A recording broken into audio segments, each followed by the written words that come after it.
Okay. I've got learning objectives here. We'll talk about, like I said, healthy sleep habits, identifying some of the sleep disorders, particularly insomnia and sleep apnea, and talk about some of the treatment options. I have no conflict of interest with these topics. Yes, I will talk about off-label uses because people talk about things like trazodone, right, which is a bad antidepressant, but it gets used all the time for insomnia. And we'll talk about some trade names just as we talk about, we won't say just Zolpidem, we'll say the word Ambien and so forth. But I have no linkages with these pharma or device companies. Now, sleep matters for myriad reasons. There's this horrible myth out there that, or many myths I'll try to dispel today, but one of the myths is that we don't know why we sleep. The opposite is true. There's an ever-growing list of reasons we know why we sleep.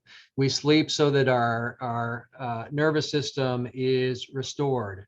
There's an entire brain system that was just discovered in the last 10 years called the glymphatic system, glymphatic with a G, which is essentially the brain doing a car wash at night. It's increasing interstitial spacing between nerve cells, and there's this flow of basically the CSF and other things to wash out waste products that build up during the day. An entire brain system we didn't know about.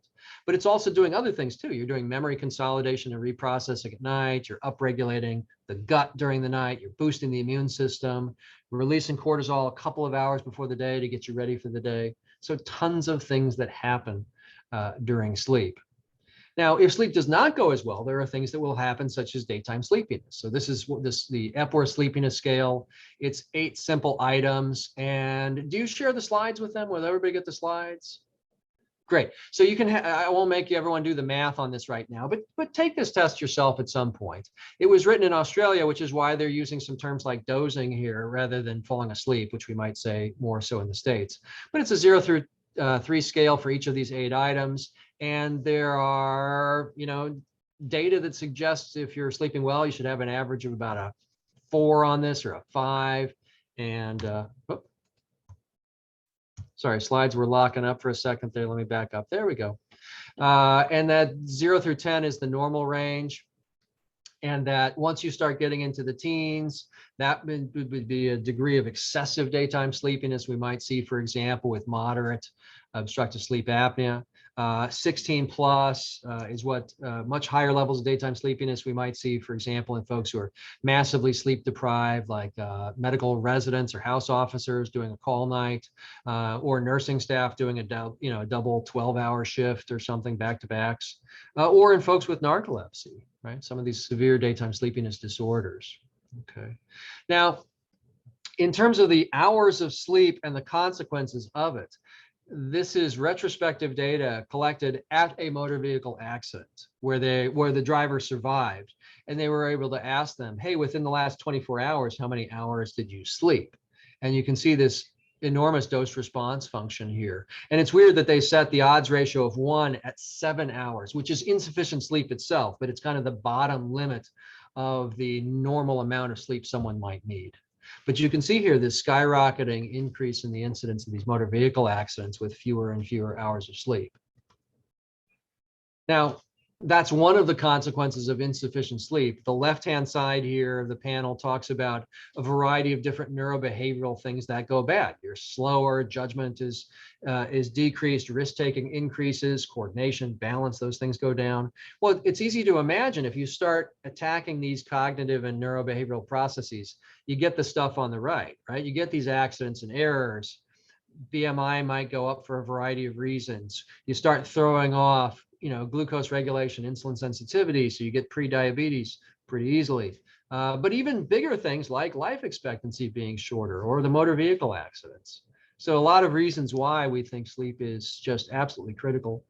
When we look across the lifespan, these are data from the National Sleep Foundation. There's a variety of other societies that have come up with very similar recommendations. But if you think about adults, for example, the average adult's going to need somewhere between 7 and 9 hours of sleep. And as you become an older adult, the amount of sleep needed goes down, but just a little bit. So that's another myth. A myth that used to be out there is that you need a lot less sleep as you get older. What's true is it becomes a lot harder to sleep. There's a big increase in medications and pain disorders and medical conditions that interfere with the ability to fall asleep or stay asleep. So that's the bigger thing that happens with aging. Okay. Now, what this is showing you in the middle of these plots here is the normal range, and the outliers are there above and below. So yeah, there are some folks who are average age adults who might need 9 to 10 hours, but that's really rare. Just as rare would be needing only 6 to 7 hours. Now, we all know those folks who swear that they only need 4 hours of sleep, and they're A, lying, and B, using unbelievable countermeasures like astronomical caffeine values, and they're actually impaired and don't know it. So you're not getting by on 4 hours. Now, across the lifespan, there are changes in sleep structure itself. What I'm showing you here is from the beginning of grade school age through later life, later adulthood. The amount of stage 1 sleep, which is very light sleep, which is indicated on the bottom area plot here. That's very light sleep. That stays it's stable about 5% of total sleep time across the lifespan. Stage 2, which is this medium depth of sleep, which occupies about 50% of the night, it stays again stable across the lifespan. The biggest change happens in slow wave sleep or deep sleep, which occupies a much higher percentage in young adults. And its amount goes way down with aging, especially in men, especially earlier. So this is one of the big gender differences we find in sleep. Women hang in there much longer with healthy amounts of slow wave sleep, and in men it decreases much more rapidly. Now, the amount of REM sleep, that's when you dream. Rapid eye movement sleep occupies about 1/5 of the night, about 20%. It stays relatively stable across the lifespan, at least once you're in the teen or the young adult or the young child ages. And then the thing that goes up dramatically with aging is also WASO, or wake after sleep onset, the number and frequency of awakenings. Now, if we look at older adults, the biggest single factor that they'll tell us is interrupting their sleep is nocturia, having to get up for the bathroom. Okay, so those are some changes that go on with sleep. What I want to talk about a bit is the two major sleep regulating systems in the brain. What are the things that help you stay awake during the day and help you sleep at night? So the first one borrows Walter Cannon's concept of homeostasis. And there's this sleep homeostatic function, or the sleep balance, if you will. So let's take an example here. I'm not sure if you can see my mouse, but just look over where it says 7 in the morning here at the bottom of the graph. That's, for the sake of argument, someone who gets up at 7 in the morning. They may not feel wide awake, but if they have had a decent night of sleep, they've restored their sleep debt. And every minute that they're awake during the day, they're going to very slowly build and build and build sleepiness pressure. Okay. And when they've been awake long enough, for about 15 to 17 hours, that's a sufficient amount of sleepiness pressure to fall asleep. But when you go to sleep, instead of this slow, steady buildup of sleepiness pressure during the day, at night, when you go to sleep, there's this very rapid drop off. So you get this disproportionate benefit in that first 3 or 4 hours of sleep. So that if you look halfway through the night, most of the sleepiness pressure has now been dissipated. And that's that sort of car wash feature I was talking about, how the brain is clearing away these waste products that make you sleepy, especially things like extracellular adenosine. Now, if you think about it in reverse, if that adenosine is building up in the brain as a waste product during wakefulness, that's why people are having caffeine, to block adenosine receptors during the day. Okay. Now, if you have too much caffeine, that's how it gets in the way of your sleep at night, because you need that adenosine to be a sleep promoting substance. Okay. So this homeostatic system is the one that keeps you awake for the first half of the day and helps you sleep the first half of the night. But what if you take naps? So what I'm showing you here, you can pay attention to just the top lane or the middle lane or the bottom lane if you want. Go ahead and pick one. And what we're looking at is an 8-hour night from 11 to 7. And this is the computer generated depiction of the depth of sleep. So we talk about those sleep cycles you might have remembered from earlier in training, where you go in from light sleep to medium to deep sleep, back to medium to light sleep, and then REM sleep. And there's that 90-minute cycle across the night. So each of these mountain ranges, you'll see there's a 90-minute cycle and another one and another one and another one and another one, about 5 of these cycles indicated across the night here. But what you see is the deepest sleep at the beginning of the night, and then sleep gets lighter and lighter as the night goes on. That's that homeostasis being dissipated. Now, if you give somebody a nap in the afternoon, and a lot of folks, once they are off work or retire, or kids during the summer, they may take a nap for an hour or two. What you get in those naps is this big increase in deep sleep. And then look what happens the subsequent night. That first mountain range on the right-hand side here, instead of being healthy and large, indicating a lot of deep sleep, what you notice is it's displaced to the right. It takes longer to fall asleep. And then once you do get to sleep, it's a lot shallower sleep than it should be. So that's how naps feature into this equation. They're a really good thing to do if you're massively sleep deprived because you haven't had enough time to sleep. So if you've been working back-to-back shifts, or you're working and raising kids and going to school and really crunched on time pressure, that's how the nap is a very efficient way to dissipate some sleep pressure. That's the good side. It's really bad if you have insomnia and you want to be saving up that sleepiness pressure for nighttime. Now, set in opposition to that homeostatic system is the brain's 24-hour clock, or the circadian system. Now, what it is trying to do is to actively stimulate your brain to be awake during the day and actively drive your brain to be asleep at night. And I'm showing you this nice little smooth curve that looks like a little roller coaster track. It's not exactly this shape. I'm just showing you the original theoretical conception of this. It turns out that yes, the clock is keeping you awake during the day, but especially the second half of the day, the late afternoon and evening. And about 2 hours before your bedtime is when the clock reaches what's called the wake maintenance zone, the time when it's most strongly helping you stay awake. And then it lets up, and about 2 hours before bed, that's when the sleepiness pressure can start to return because of that homeostatic system. And then the circadian sleep maintenance zone, where the clock's promotion of sleep, is occurring predominantly the second half of the night. So if you have both of these systems working together, think about not so much the Winter Olympics, but think about the Summer Olympics when you have the 4-person relay races and track and field or swimming. So the 4-person relay race here is that you have the homeostatic system helping you stay awake morning and early afternoon because you haven't built up much sleepiness pressure yet. And then there's a handoff to the circadian system to stimulate your brain to keep you awake the second half of your waking day. And then a handoff back to the homeostatic system to help you fall asleep the first 3 to 4 hours of the night. And then a handoff to the circadian system to cover the second half of the night. So you can see how you could mess these things up if you vary how long you're in bed, or how long you're awake during the day, or the timing of when you go to bed and wake up, or how much light exposure you get, which might shift the clock one direction or the other. So when we talk about optimal sleep, right, for healthy sleep, you want to have about 7 to 9 hours dedicated to sleeping on a fairly consistent sleep schedule with minimal disruptions and an optimal sleep environment, which means a nice, dark and quiet, cool environment that's safe. Pets are in another room. Hopefully bed partner's not kicking or snoring or hogging the bed. Cell phone is not disrupting you, and so forth. That's the ideal sort of sleep conditions. And a lot of these things get called sleep hygiene. And there's some of the most common recommendations made to patients who complain of difficulty initiating or maintaining sleep. Now, the interesting thing is that most of these recommendations are semi-inert when it comes to treating insomnia. They're not sufficient, right? This is not going to fix your insomnia, but this is, if you're a decent sleeper, these are ways to sleep even better. So this is more of a sleep health intervention rather than insomnia treatment per se. Now, when we want to measure sleep and take a look at it, there are a variety of very simplistic ways, such as giving someone a questionnaire to fill out in the waiting room or when they're doing an online registration, or you can have somebody watch them, or you can have people self-report on a sleep diary, or you can get some objective measurements, like having somebody wear a Fitbit, or we have fancy wrist activity monitors in sleep medicine we use that also try to estimate sleep and wake based on your movement patterns. Or there's sort of the gold standard, which is the lab-based polysomnogram or sleep study.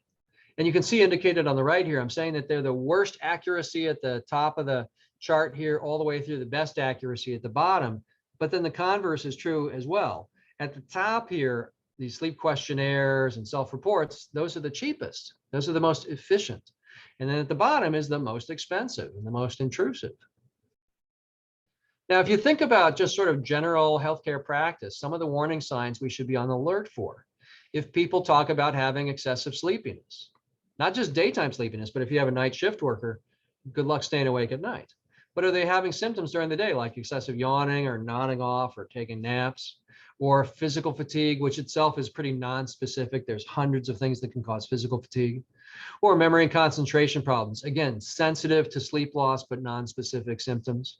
Or people who are relying on a lot of countermeasures. They got to stay way too physically active, especially after lunch, in order to stay awake, or they need excessive caffeine.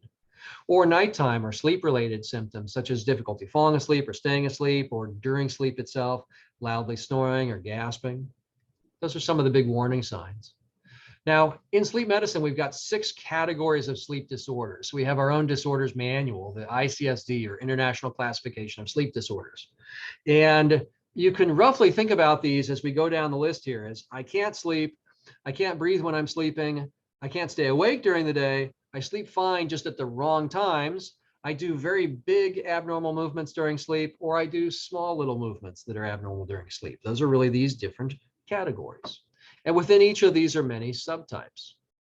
So let's start talking about some of the sleep disordered breathing categories here. So one of the ones that we're most concerned about because of the cardiovascular and other sequelae would be the variations of obstructive sleep apnea. And this can occur in kiddos all the way through the end of the lifespan. And we're talking about an upper airway problem. So behind the jaw, behind the roof of the mouth, and behind the nose. That if you have significant narrowing repeatedly during the night, that might be obstructive sleep apnea. They might have what's called central sleep apnea, which has a variety of subtypes. If the diaphragm is periodically told to pause during the night, during sleep, or I shouldn't say during the night, this can happen during naps as well. That could be at any time of day.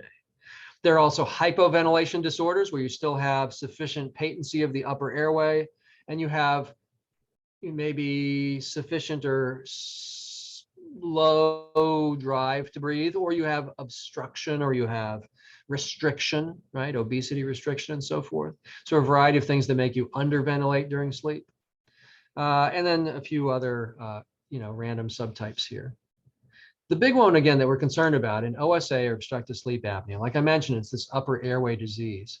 And because you have such a crowded upper airway, you have to overwork the pharyngeal dilator muscles during wakefulness. They become extra fatigued and work even worse once one is asleep. And the reflex when one is asleep for there to be pharyngeal dilator activity to keep the airway open, that reflex doesn't work as well. So you get upper airway narrowing or even the airway getting sucked closed. This will go on for 10 or more seconds in a row till the brain notices a problem, and it notices it because of CO2 levels going up. It fires off the fight or flight system, right? That alarm system in the brain, the sympathetic nervous system, causes a very rapid awakening that may only last a few seconds. It turns on the upper airway muscles, drags the airway open. You take a big recovery breath or two and usually fall right back to sleep. So often the apneic sleeper may not even be aware or recall these awakenings. Now, if you think about it, repeatedly fragmenting sleep makes somebody sleepy during the next day because it's cutting down the restorative benefit of that sleep. But it also, because of this repeated firing of the sympathetic nervous system and these surges that you get in things like blood pressure, this is what damages blood vessels over time and increases the risk for hypertension, heart attacks, and strokes. But also because of the sympathetic nervous system, you think about this strain from this alarm system going off over and over again. It can set off a variety of arrhythmias, including things like AFib or aflutter. Now, this is an example of what an airway might look like, and you certainly don't need to do imaging to diagnose sleep apnea. But this just shows you a nice open airway on the left in panel A here, where you see, above the tongue. So here's the tongue in the middle of the plot here. You see this big open airway above the tongue and behind it down through the beginning of the lower airway.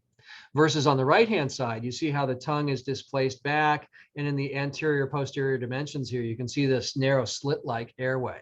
Well, it doesn't have to go very far for that airway to collapse at night. And what if this airway was in somebody who was lying on their back and the jaw recesses back when you're lying on your back and it drags the tongue with it and compress that airway even further? So when you send somebody for a sleep study, we're going to measure EEG, we're going to measure heart rate and heart rhythms, we're going to measure some movement, we're going to look for the snoring, and we're also going to be measuring airflow and respiratory efforts and comparing those. So if you have no airflow and no effort, that's a central apnea. If indicated here, where you see this nice flat line where I have the box that says an obstructive obstructive apnea, that's when flow shuts off. So this is indicating about 25 seconds of no airflow whatsoever out of the nose and mouth, despite recurring respiratory effort. So this is an obstructive event. Now, the risk factors to think about, you think about obesity, not just in general, but particularly in the neck. So, I mean, in sleep labs, we carry a tape measure and we're going to measure neck circumference. Or as a poor proxy of that, at least for men, you could ask, well, hey, do you know what size collar you wear for a dress shirt? So for men, if you have the neck circumference of 17 inches or greater or 16 inches or greater in women, that's a predictor for obstructive sleep apnea.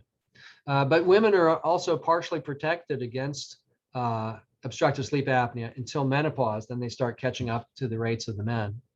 Now, if you look at overall prevalence, it really kind of depends on how you define obstructive sleep apnea. How bad does it have to be before we're going to call it?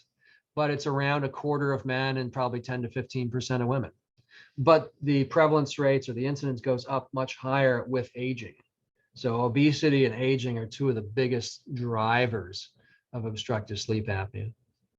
Now, there's a thing called the stop bang screening instrument. So for example, this is something that gets used in anesthesia to try to look at risk for obstructive sleep apnea and hence collapsibility of an airway when somebody might be intubated or extubated. So this is something that can be used in every practice, right? If you're primary care and you wanted to assess somebody's risk for obstructive sleep apnea, and this is from Chung, who's an anesthesiologist, who came up with the STOP questionnaire and then later the STOP bang. So if somebody snores loud, if they're tired, meaning daytime sleepiness and fatigue, observed or witnessed pauses in breathing during sleep, hypertension, a BMI over 35, age over 50, neck circumference like we talked about, and being male increases the risk. So a quick and dirty screening instrument to judge pretest probability of having obstructive sleep apnea. Again, this is just a reminder of some of the cardiovascular sequelae that we're concerned about happening as a risk of untreated obstructive sleep apnea. Now, there's a lot of treatment options. What comes to mind a lot for patients is, oh, does that mean I have to wear that mask over my face, or I don't want to have to sleep with that machine? So those are called broadly positive airway pressure devices, or PAP. Now, the standard one was a CPAP, or a continuous positive airway pressure device, but there are tons of different options now of variations on that. Devices that give you a higher pressure on inspiration and lower on expiration, or a bilevel device. There are auto devices that you set a lower and upper pressure range that the device may self-select during the night, and it's constantly assessing the airway and trying to predict when it needs more or less air pressure. All sorts of other variations here as well.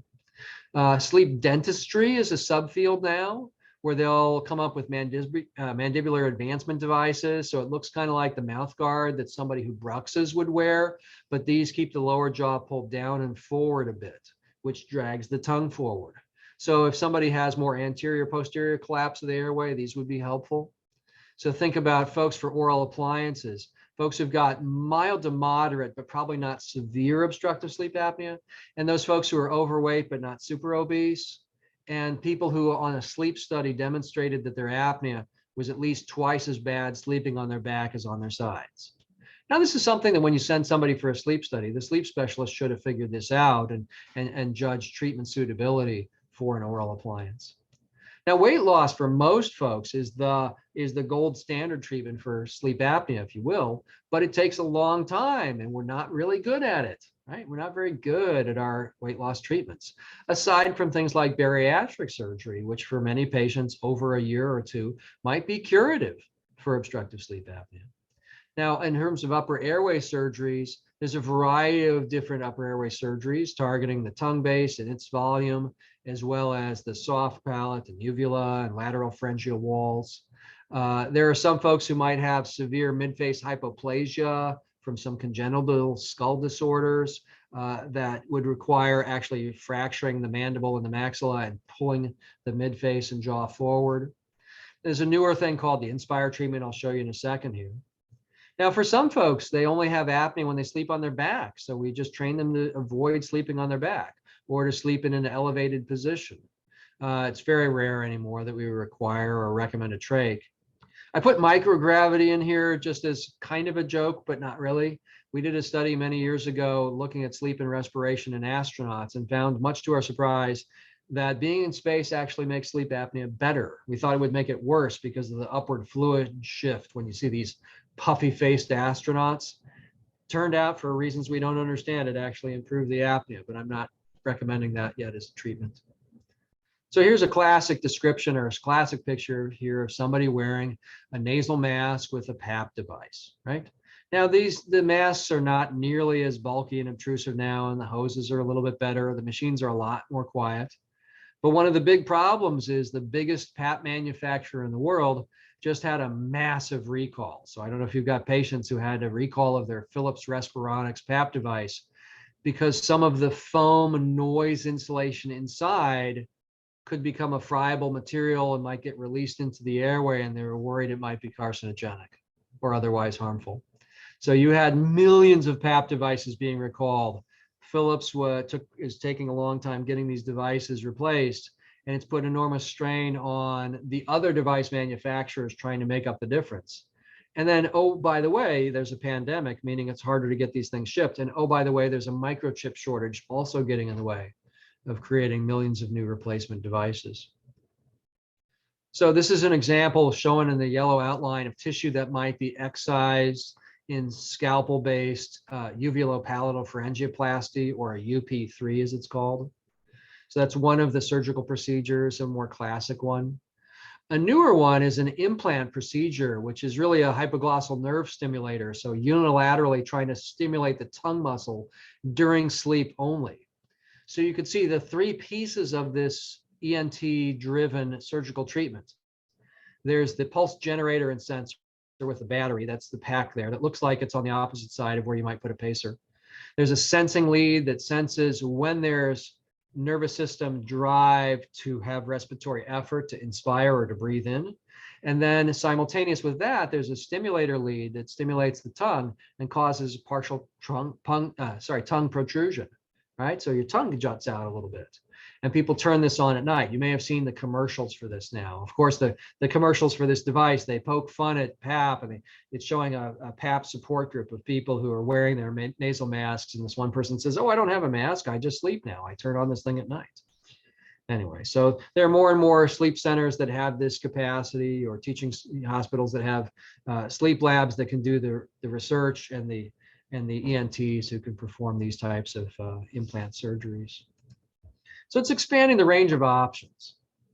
Now, as I mentioned before, women have partial protection against getting obstructive sleep apnea until they start becoming peri and postmenopausal. And at that point, if you look specifically at women, you start to see these increases in the use of things like sleep aids at night, or increase in the prevalence of restless leg syndrome, obstructive sleep apnea, of course. But across the lifespan, women have about a twofold increase in risk for having insomnia than men do. And there are these periodic times at which in women, the risk for insomnia goes even higher, during pregnancy and during menopause. So here's a quick case here. Just imagine this is, some of the prototypical information I might see. You've got a 50-year-old male who's got an elevated BMI, an elevated circumference neck, doesn't drink during the week, but has 4 or more drinks per night on the weekends, some seasonal allergies, some loud snoring, nods off, trouble staying awake in long meetings, and has hypertension. So using the chat feature here, it's probably the easiest. Do people want to just weigh in on features that stand out and why?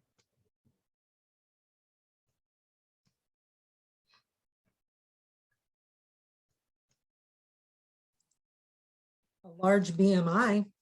Okay, so the BMI goes up, and in particular the neck circumference. So you might have fat pads in the lateral walls of the pharynx there. Good, got neck size there. What else? So being male, right? So men about twice the risk there. Snoring is one of those symptoms that there may be already with their snoring. We know that there's an increased resistance to airflow already. It doesn't tell us there's apnea. Now for the hypertension, again, it's not that the apnea is necessarily causing it, but it might make it worse. So for example, if you've got somebody who's hypertensive on 3 meds for it, maybe we can treat their apnea and get them down to 2 meds for it. The daytime sleepiness, right? Is that one of the sequelae of the obstructive sleep apnea? So 3 out of 4 people with OSA will have excessive daytime sleepiness. Now somebody has just typed in there, all of these will affect sleep. So let's talk about the alcohol. So the alcohol is going to be a potent muscle relaxant. So it's going to make the OSA a lot worse. Some people also get nasal congestion from alcohol, again, making the apnea worse. The alcohol is also going to disrupt your sleep. So it may sedate you at the beginning of the night, but then as the alcohol clears, perhaps in the middle of the sleep episode, you might have increased sleep fragmentation. And it's also a diuretic, so you're going to have to get up to pee more often. So alcohol would be something that, you want to keep in a lower amount and further from bedtime. The seasonal allergies, if not well controlled, may compromise the nasal airway, right? Again, increasing nasal resistance. So there are all sorts of treatment targets to go after, not just fixing the apnea by putting somebody on a PAP device or just referring them to sleep medicine to get a sleep study. There's weight loss, right? What are the activities being promoted for weight loss? Can this person take a break in the middle of the day and put in some exercise there to be stimulating, to increase physical activity level and calorie burn? There's multiple benefits you could get from midday exercise here. Now, restless leg syndrome, which, by the way, in Europe, they're changing the name of it. They're calling it Willis-Ekbom disease. And you know why? For insurance purposes. Because restless leg syndrome sounds too casual. It doesn't sound serious enough. So they had to come up with a scarier name for it. So literally, that's why to get people to take it seriously, they named it Willis-Ekbom disease. But anyway, it's a clinical diagnosis. If you're 4 for 4 on these questions, do you have this irresistible urge to move your legs, accompanied by some uncomfortable sensation, maybe a creepy crawly sensation or a Charlie horse sensation? And then if you move or stand up or walk, it relieves the symptoms temporarily. And that the worsening or the onset of these symptoms is in the evening or pre-sleep hours or once they get into bed. If you're 4 for 4 on that, that's restless leg syndrome. Now, this can happen in an unknown manner, or it can be secondary to a variety of things like anemia, pregnancy, in folks with end-stage renal disease, or peripheral neuropathies. And again, in the base rate of the population, it's about a 5 to 10% prevalence, but another one of these things that will go up with aging. Variety of different treatments for it. So things like the dopamine agonists, so things that might be medications for Parkinson's disease, but in a much lower dose, could be effective for treating RLS. The initial carbidopa, levodopa, cinnamate combo, long-acting gabapentin, sometimes the opioids, and we of course try to use those somewhat sparingly.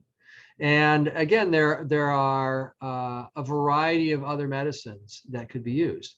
We were initially much more enthusiastic about iron replacement, not in those who were anemic per se or who had low iron levels, but if they had a low ferritin level. So if ferritin was low, the model here is that ferritin may be necessary in the brain to help you store and utilize iron in movement systems.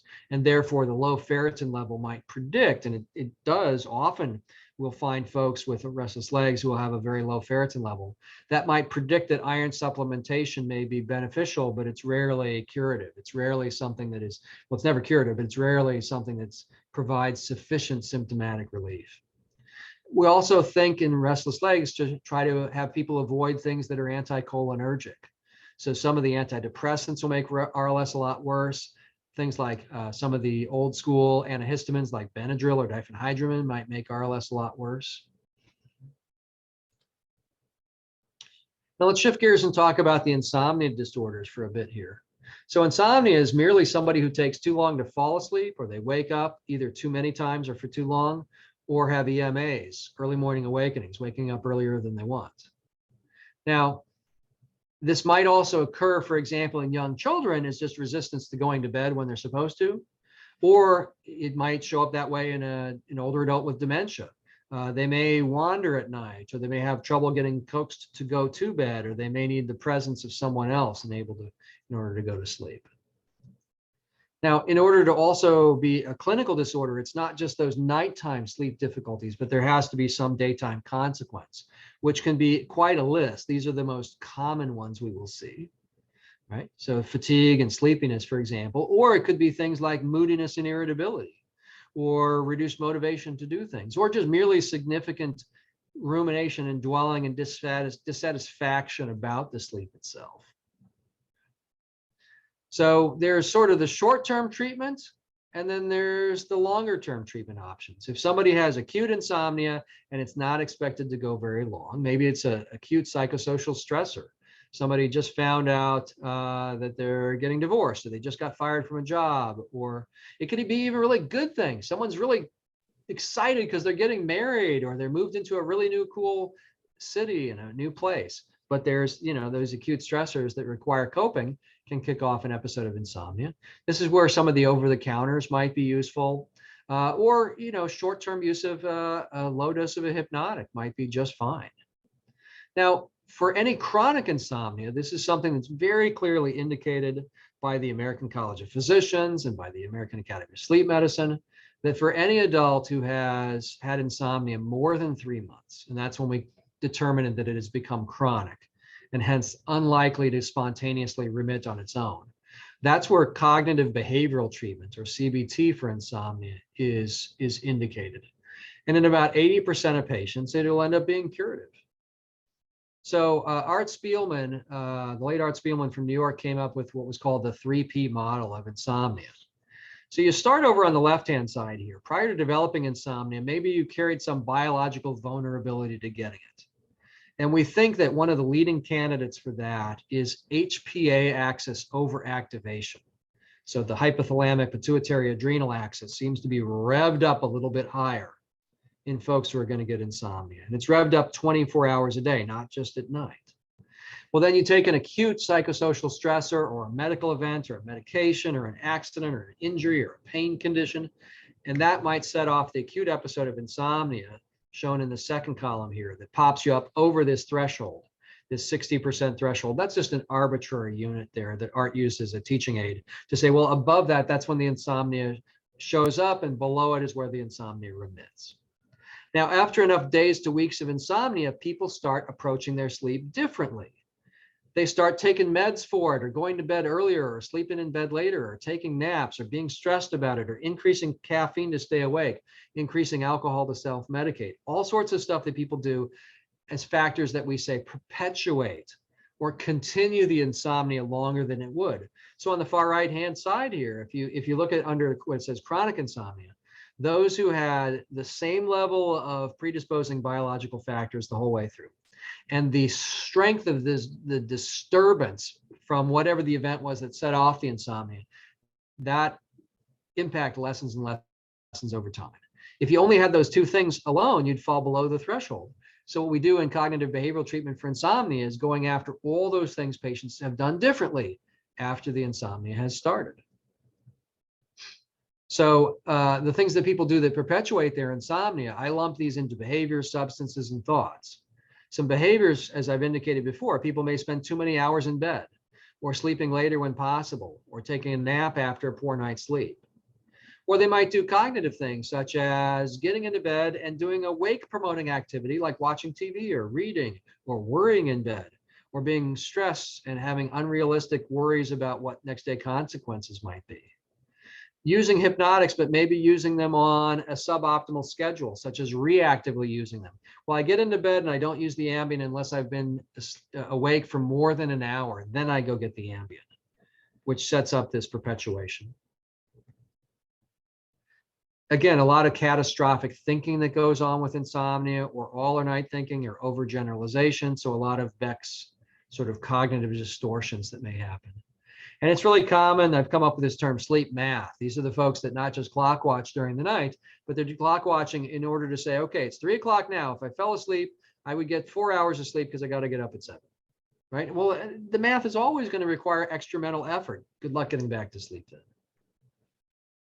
So one of the most helpful non-pharmacologic treatments for insomnia was invented by Dick Bootson back in the 70s. And this was in the days before all these things people were doing in bed. There were no extra TVs in the house. There were no DVRs, no cell phones, no personal computers, no tablets. But people were often in bed worrying and ruminating and reading and all sorts of stuff that was counterproductive. So what he said is, let's make sure that the bed is conditioned as a cue for relaxation, not a conditioned cue for alertness. So he said, okay, you got a bedtime, but you can only go to bed at that time or after once you are sleepy. Use the bed only for sleep or sex, not for all these other activities. And then if you weren't asleep within about 15 to 20 minutes, you had to get up and leave the bed, go into another room, do a quiet, calming, relaxing activity until you get sleepy, and that's your cue to go back to bed. And you would use that leave bed after 15 to 20 minutes if people had trouble falling asleep at the beginning of the night, or if awakenings were too long, or both. They had to get up at a consistent time per day, and they weren't allowed to nap. If you have one thing to pick with a patient with insomnia, this is going to be the single most efficacious component. Okay, but it takes a couple weeks, and it's very frustrating. I tell my patients, if I'm going to have you do this, the next time I see you for follow-up in 2 weeks, if you're a little annoyed at me, good. That makes me know that you did this. You got up in a cold bedroom at night and went padding across the floor to the other room and read for an hour until you got sleepy and you came back. Right. Now, there are other things we can do as well. We can go after that sleep homeostatic process by either restricting or compressing how long somebody is in bed. So sleep restriction is more the brute force method. If somebody's only sleeping 5 hours a night, we say, okay, guess what? You only get 5 hours to be in bed for 3 to 7 nights. And you fill out a sleep diary. And as soon as I see on that diary that you're falling asleep a lot faster and sort of maxing out the capacity for how much sleep you could get with that restricted time in bed, then for the next 3 to 7 days, I give you another 15 minutes to be in bed, or maybe another half hour. And I slowly build that time back up. Sleep compression is the opposite. Maybe they're in bed for 9 hours, but only sleeping 5. And I'll say, okay, guess what? Instead of being in bed for, let's say, 8 hours, I'll say, okay, you can only be in bed for 7.5 hours for a week, then 7, then 6.5. And what we're doing in both of these treatments is we're increasing sleepiness pressure. We're keeping you awake longer, building up more homeostatic sleep pressure before you get into bed and try to go to sleep. And guess what? You're going to fall asleep faster and have shorter awakenings. So a real common case presentation, and let's do the chat feature again here, if you will. 30-year-old female who's maybe had a 12-year history of difficulty falling asleep at the beginning of the night. It's worse on weeknights. When she gets home from work, because of sleepiness, she'll take a 30-minute nap. On the weekends, she stays out, so she goes to bed later and then also sleeps in much later. Maybe she gets up at 7 during the weeknights and at 10 on the weekends. Has a grande from Starbucks in the morning and a caffeinated soda with lunch. Episodes of major depression, maybe not depressed now. Bed partner snores, cat's also co-sleeping in the bed with them. So what are some things to go after here? What are some things of concern?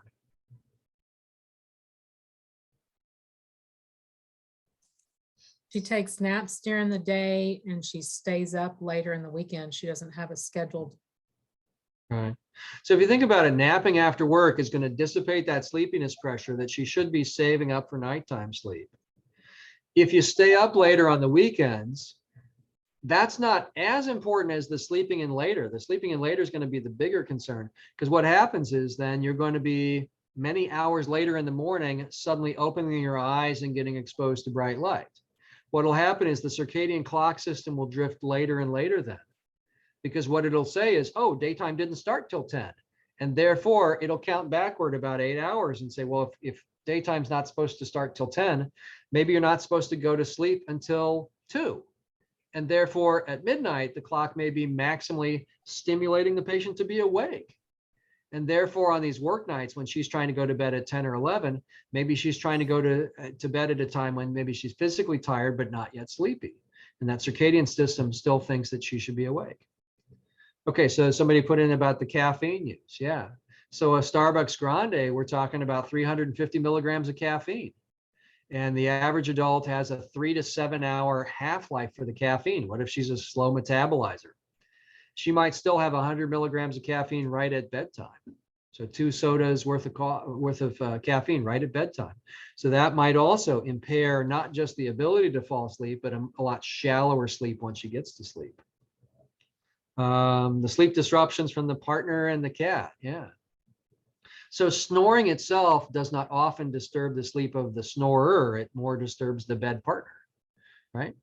And, you know, the cat, I mean, people, it's amazing how defensive people get. They seem much more, this is in my opinion, all right, N of 1. Well, N for me, N of, let's say 5,000 patients or 10,000 patients over the years. But it's amazing how many people are much more willing to kick the bed partner to the couch or the other bedroom than they are willing to kick the cat or the dog out of the bed. because they say, oh, the cat doesn't bother me. It doesn't take up that much space. When they co-sleep with the dog, I say, okay, how big is the dog? Oh, not big, 100 pounds. What? That's another human. That's the size of another human in the bed, right? Someone's going to be crowding you, adding excessive heat, maybe making some noise, some disruptions. So there's a lot of treatment targets to go after here. These are the folks who need to regularize the sleep schedule, get much more consistent with the bedtime and the wake up time, eliminate that napping, decrease the caffeine level, get a status update on the mood disorder, make sure it's not currently contributing. Now, I want to briefly talk about melatonin and light, and then we'll go back to full Q&A here. So melatonin is a myth and a placebo if you take it at night. Because if your brain is releasing its own melatonin, there's no dose response function. A bigger dose does not give you a bigger effect. The caveat is if somebody's on a medication that suppresses their own brain's capacity to make melatonin, like a beta blocker. So in your beta block, that gets in the way of the pathway from the clock in the brain to the pineal gland, and you do not release your own melatonin. That's where low dose melatonin at night can be helpful. Now, where melatonin is very helpful is for daytime sleep episodes when the circadian system's trying to keep you awake.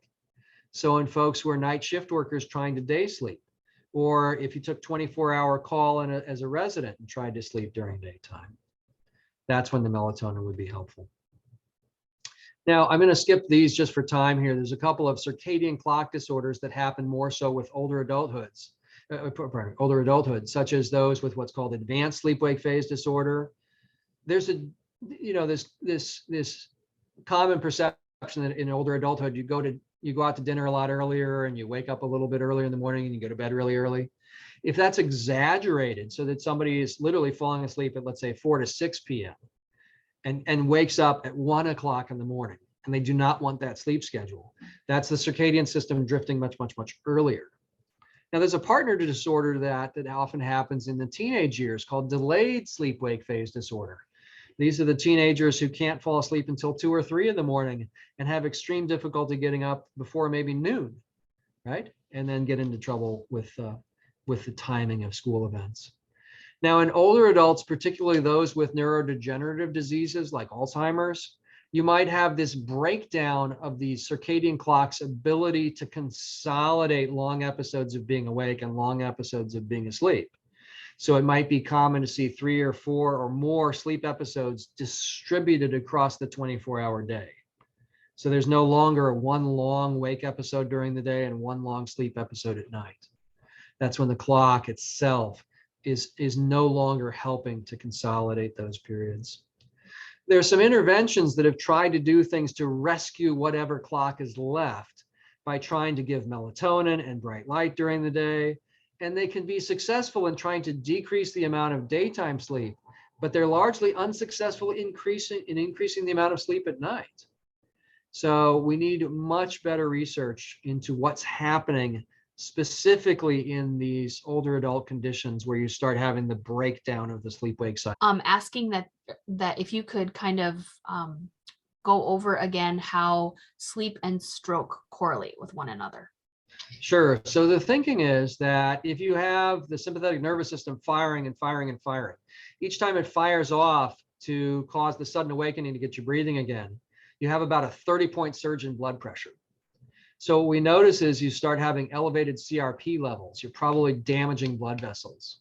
And if you start to get inflammation in blood vessels, they could be in cardiac origin or in cerebrovascular origin. And that's how you might have the connection between OSA and increasing MIs and strokes. That's the simplest version of it. Now, there are also factors, obviously, for some of the risk factors. The obesity might contribute to this. The fact that you might also, if you think about another connection, OSA increases the risk for AFib. AFib increases the risk for stroke, right? So there are direct and indirect pathways.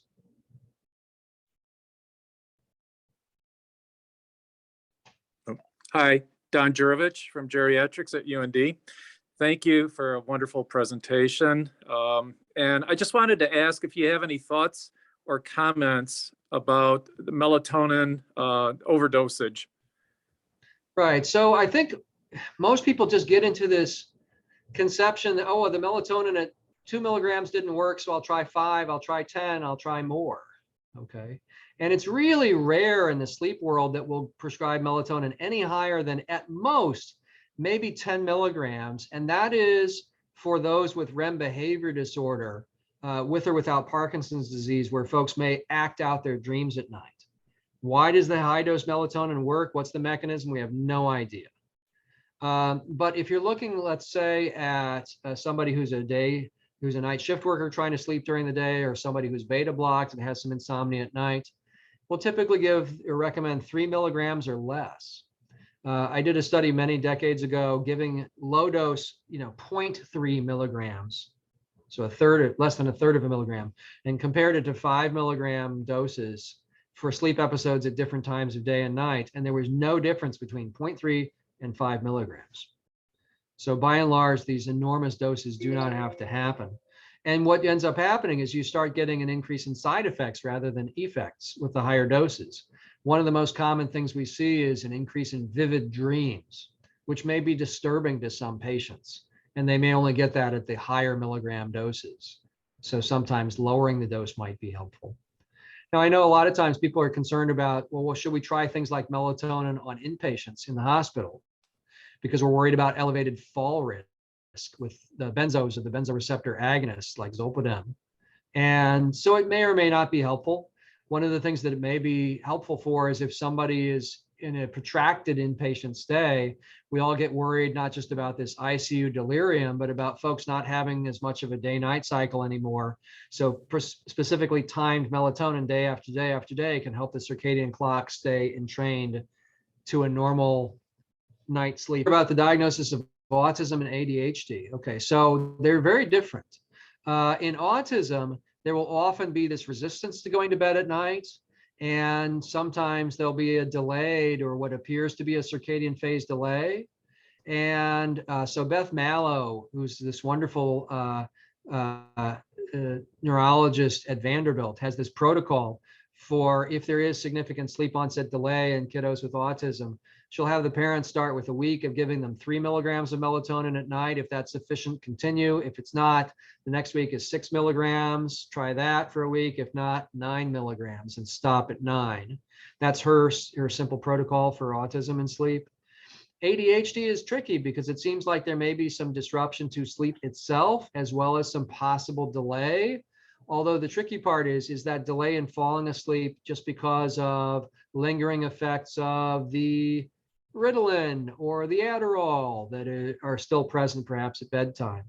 Now, a caveat too is just to make sure if you have, let's say, a kiddo and you're doing a childhood diagnosis of ADHD, you just want to make sure that you're not in any way suspecting obstructive sleep apnea, because obstructive sleep apnea's daytime symptoms look identical to ADHD. Kiddos, when they get sleepy during the day, guess what? They get hypofrontal. So they're poorly using organizing strategies and they're unable to inhibit behavior, and they get sleepy and they try to fight it off, so they look hyperactive. So the daytime profile could look identical. Let's see, what's best when falling asleep, watching TV at night, and then go to bed and can't sleep? Yeah, so it's tricky. If somebody falls, we ask this question all the time, what are you doing in the hours before you go to bed? We want people to do things that are calming and relaxing, especially in that last half hour or hour. We just don't want them falling asleep before they go to bed. We want them to save up that sleepiness for being in bed. And if they nod off for 15 to 20 minutes to the TV, that might take the edge off the sleepiness. So guess what? When you get up and walk to bed, when you stand up, you release some norepinephrine, that increases your arousal level again. So it may be harder to get to sleep once you get to bed. So what we'd rather do is, well, should they go to bed just a touch earlier when they start to notice that degree of sleepiness? Or if it's happening way too early, what I'll tell them is, okay, guess what? If you're watching regular broadcast TV, every other commercial break, I want you to stand up and walk around the room and then go back and sit on the couch again. But not to lie down to watching that TV. You don't want to accidentally fall asleep. So I'm not as worried about people using devices and having light and stuff like that before bed. I just don't want them doing things that are too activating, right? So I don't want them watching a horror movie right before going to bed. Well, good luck getting to sleep. It says, question here, is a muscular neck also a risk factor? Yes, every single NFL lineman has obstructive sleep apnea. It doesn't matter if it's pure muscle, it's still tissue crowding in on that airway. So exercise in the morning or afternoon is great for your health. It may not help your sleep. Exercising maybe in the 3 to 5 hour window prior to bed may be beneficial for sleep. It's very individually based though. Some folks exercise and they're too wired afterward to get to sleep for many, many hours. What we think is the effect is that when you exercise, you generate more heat, you raise your body temperature, and therefore the drop off, the normal drop in the normal drop in body temperature at night becomes steeper. That may be the way that exercise in the evening hours helps you initiate and consolidate sleep better. That's also where the warm bath comes in. So the warm bath may be 60 to 90 minutes before bed. We think it's the passive body heating that it happens that way, or the active body heating from the bath that might help consolidate sleep. And we do have one, Dr. Wyatt. Can you explain how OSA increases risk or symptoms of cognitive impairment? Sure. So you can think about OSA and cognitive impairment as a 2x2 grid. There's the acute versus the chronic effects, and then there's the sleep fragmentation, and there's the hypoxia, right? So if you think about learning and memory systems in the brain, they're particularly sensitive to hypoxia. You can start to have this glutamate overload. So especially in children that have OSA, we're really worried about developing brain systems being exposed to this recurrent intermittent hypoxia during the night. So that might be the acute effect, that you're a little hypoxic at night and a little hypercapnic. So that might make it harder to think in the morning hours until you clear the hypercapnia in particular. But there's the chronic hypoxia that might be bad in terms of actually affecting brain systems and brain structures permanently. But then there's also the sleep fragmentation elements. So if you look across the different parameters that one could record in a sleep study, there's something called an arousal index. And arousals are short little awakenings, somewhere between 3 to 15 seconds in duration. So if you look at, let's say, the average adult, middle-aged adult might have 12 or so arousals per hour of sleep, which may sound like a lot. Imagine your brain does wake up for a very short time, a dozen times per hour. That's considered normal. But obstructive sleep apnea might add another 10 to 20 to 50 awakenings per hour. So with that dramatic fragmentation of sleep, it's hurting the restorative benefit of the sleep. So guess what? The next day, you're not as refreshed and not as restored. And that's how you have these myriad causes of cognitive impairment, where memory doesn't work as well, attention and concentration don't work as well. So some of these are mediated just by the sub-wakefulness, by not being disorders during and after COVID. So one of the things that we know is it depends a lot on your degree of home isolation, and if you're doing work from home or school from home. So the folks who've done work from home or school from home, oftentimes what we're seeing is a delaying of the sleep schedule. We think for two factors. One is you're not out in the morning commuting to work or school, getting sunlight exposure that would keep your circadian clock aligned a little bit earlier. Plus, people are voluntarily sleeping in a little bit later because you don't have that commute to work or school. So, I mean, I teach in the med school here as well, and I have tons of med students who will say, oh yeah, during the remote learning portion, if they had a class that started at 8, they would get up at 7:50 and roll over and turn on the computer, right? So those are some of the common things that happen. In terms of the post-COVID stuff, the long hauler stuff, we're just in the infancy of seeing what's going on there. So for example, what to me is most interesting as kind of a neuroscience guy, I'm most interested in this brain fog that's being talked about. Is this going to be something that it seems similar to what we notice in chronic fatigue syndrome and fibro and so forth? Or is it just merely activating something that was going to be there anyway, right? So is that truly related to the COVID itself? Now, another thing is, what if some of these long haulers are really folks that were in-house, and at some point, did they ever get septic? Because if you look at the very little literature that's available in terms of cognitive functioning post-sepsis, if somebody makes it out of the hospital, there's this massive cognitive impairment that can persist for a long time. So I think we need a much better job of measuring and describing and trying to compare the difference in cognitive function post-COVID. My concern personally is that I've never seen more studies of worse quality. I think the immune system studies and the vaccination studies are phenomenal, but I think everyone and their uncle is trying to do a quick and dirty study, and I'll study 10 people and get a publication out quickly. So I think we have to sort our way through the chaos there. Let me see. Specifically, how does OSA lead to AFib? There's more theories than an exact mechanism. So one of them, again, is if you think about it, during the hypoxia of an apnea or hypopnea, we'll see a Brady tachycardia pattern happening. So there is some sort of vagal slowing of heart rate. And then once you start to resume normal breathing, you have an open airway. You think about it, the heart and the lungs are trying to catch up. So there's a rapid increase in heart rate. So that may be one of the ways that you lead to this stress on the cardiovascular system or the cardiac system. But another thing itself is just the rapid application of that sympathetic nervous system. Is that something that could trigger AFib itself?